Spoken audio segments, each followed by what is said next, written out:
things that I think about and weighs on me sometimes is I hope we as Americans really understand how important we are to the world. We are so important to the world. Those people who fight for democracy, who fight for freedom, who fight for a life in which they can have opportunity, they hold us up and they hold us out as a model. And that, as much as anything, is at stake right now in this election. And I know I'm speaking to a group of people who know that and know that well. You know, I was raised to believe that hard work is important. It is important to look out for each other. It is important to understand that the vast majority of us have so much more in common than what separates us. I was raised in a community of folks who understood that when we stand together, when we look for commonality, that's when we thrive. And part of what we know has been happening in the last several years in our country is there's some powerful forces that are trying to divide us as Americans, would have us and cheer us on if we point fingers at one another. There's this kind of backward thinking coming from some folks that suggests that the measure of the strength of a leader is based on who you beat down, instead of what we know, which is the real measure of the strength of a leader is based on who you lift up. That's strength. But truly,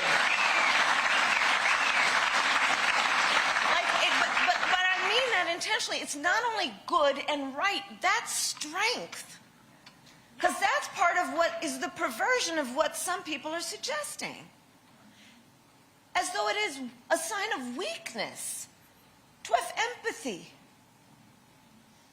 to have some level of concern and care about the suffering of other people, and then take it upon oneself to do something about that. That is about lifting the condition of your fellow human being. So when we think about what's at stake in this election, whoa, it's packed with some stuff. It's packed with some fundamental stuff. I say rather articulately. There's so much at stake. Mayor, you mentioned John McCain.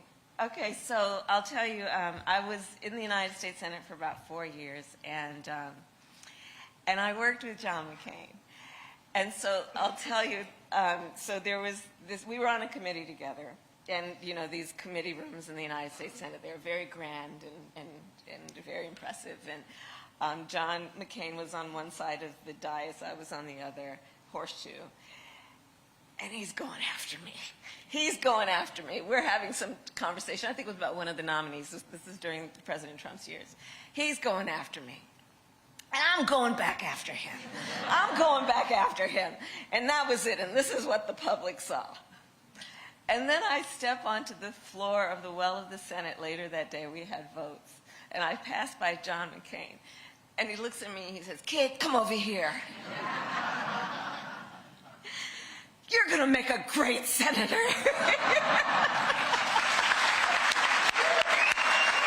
True story. True story. True story. That was John McCain. That was John McCain. I was talking about him last night at a rally, right? John McCain, who, you know, we didn't agree on everything. But, man, I mean, what about an incredible American hero? Again, strength. Strength. Right? We know what the former president said about John McCain. I'm not going to repeat it here. But strength. John McCain stood on principle.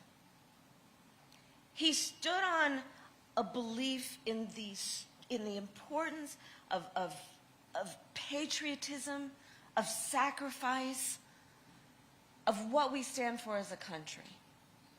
And part of what I talked about at a rally last night is I shared with the folks in the room. I was there on the Senate floor way into the middle of the night, when it was yet another attempt of the former president to get rid of the Affordable Care Act, which, as we know, has been literally a lifesaver for people, right? What it has done to no longer allow pre-existing conditions to be the reason that an insurance company can't give you assistance, right?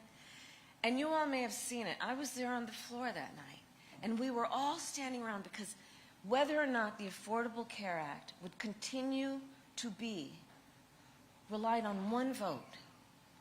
And we were all standing on the floor. And of course, I had voted to keep going. And I say this, and it sounds like it's out of a movie, but this is how I experienced it. On the floor with my colleagues, and the Senate, well, it was late into the night. And in the Senate, you walk onto the Senate floor, and there are these big wooden ornate doors.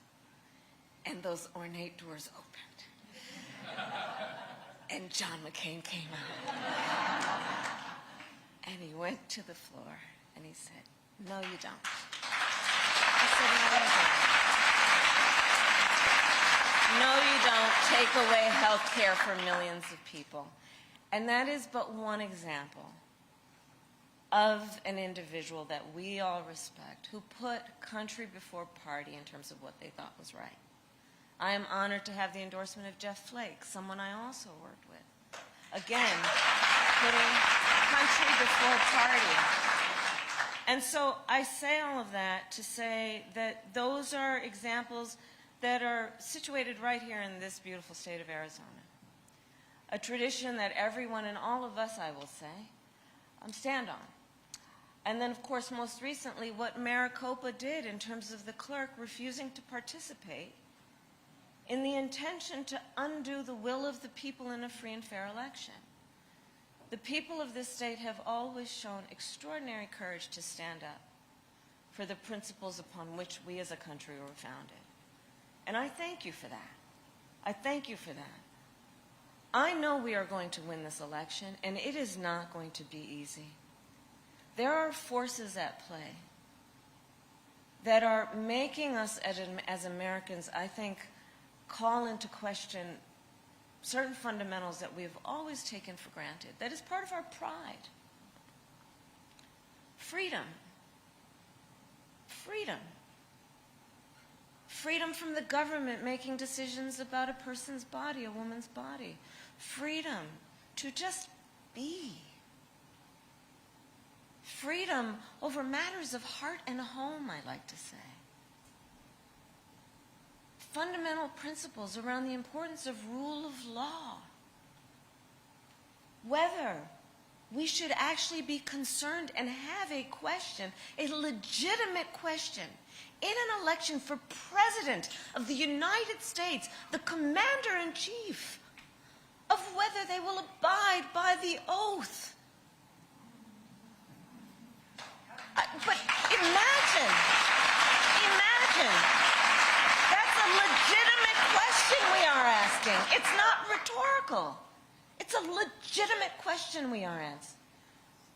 He who said that he would, quote, terminate the Constitution of the United States. He who said he would be a dictator on day one. He who intends to weaponize the Department of Justice against his political enemies, take away the independence of the Department of Justice, and put in place loyalists. Fundamental notions about who and what we are as a democracy are at play in this election. And you all, each of you, have had the courage to say, hey, we may not agree on every single thing. That's also what a democracy looks like. But foundational, first principles cannot be in question. Not for the sake of our children, not for the sake of our future and well-being, not for the sake of our standing in the world. And so I tell you all this to just reaffirm that we share not only a concern but a commitment to our country and what's most important about in a moment of crisis, dare I say, I think this is one, do we stand together as Americans, being our first identity, and come together around these issues? And I am going to actually announce, we have press in the room, that I have decided also, not only will I have a Republican in my cabinet, but I'm also going to, I was talking to my team about it, I want to create some structure around the following, which is, I love good ideas. Wherever they come from, I love good ideas. Right?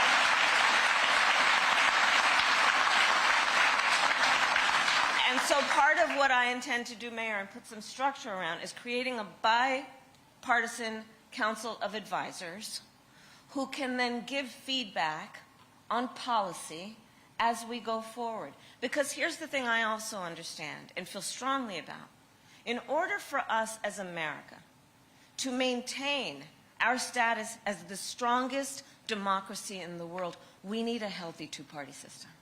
We have to have a healthy two-party system. We have to. It's in the best interest of all of us. It's in the best interest of all of us. You know, the way that I like to lead, I bring folks in my office all the time, and they know I don't want any yes people. I want people to come in and, first of all, be prepared. Yeah, no time to waste. But come in, and then let's, as I often say, kick the tires on ideas. Because the best ideas will survive those kinds of challenges, and the best ideas will then be most relevant to the American people, most effective to the American people. And so I'm going to create a bipartisan council so we can put some structure around exactly this point and do the work that is important. And then I'm just going to close with this. You know, again, I think on the fundamentals, we have more in common than what separates us, including across faiths. So I know there are a lot of members of the LDS community here, and you may or may not know my pastor actually spoke at the 100th birthday of President Nelson. Yeah. Yeah.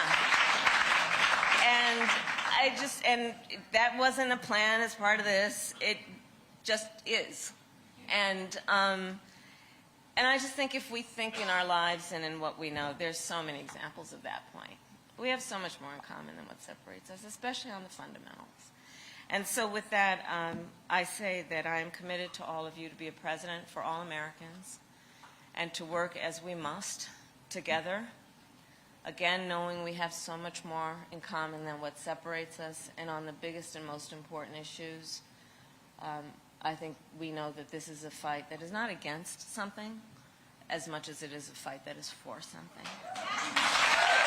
Thank you all.